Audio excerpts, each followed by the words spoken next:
Hi, ഇന്നൊരു what I eating day ആണ് കേട്ടോ. അപ്പോൾ രാവിലത്തെ നമുക്ക് തുടങ്ങിയാലോ. രാവിലെ തന്നെ ഒരു കട്ടൻ ചായയിൽ തുടങ്ങിയിട്ടുണ്ട് കേട്ടോ. നമ്മുടെ എനർജി എന്ന് പറയുന്നത് ഈ കട്ടൻ ചായ ആണല്ലോ. അപ്പോൾ കട്ടൻ ചായ ആയി തന്നെ അകത്താക്കിയിട്ടുണ്ട്. പിന്നെ ബ്രേക്ക്ഫാസ്റ്റിൻ്റെ പണിയായിരുന്നു കേട്ടോ. ബ്രേക്ക്ഫാസ്റ്റിനായിട്ട് നൂലപ്പം ഗ്രീൻ ബീൻസ് കറി ആയിരുന്നു കേട്ടോ. അടിപൊളിയായിരുന്നു കേട്ടോ. ഗ്രീൻ ബീൻസ് കറിയും നൂലപ്പം ഞാൻ ഉണ്ടാക്കിയതുകൊണ്ട് പറയല്ല, അടിപൊളിയായിരുന്നു.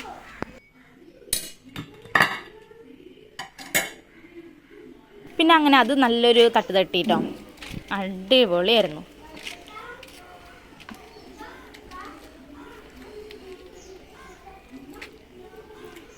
അങ്ങനെ അത് കഴിച്ച് നേരെ ഉച്ചയായപ്പോൾ ചോറെടുത്തു. ചോറിന് ഓംപ്ലേറ്റും മാങ്ങാച്ചാറ്, നെല്ലിക്കുപ്പിലിട്ടത്, പിന്നെ നമ്മുടെ ഗ്രീൻ ബീൻസ് കറിയായിരുന്നു കേട്ടോ.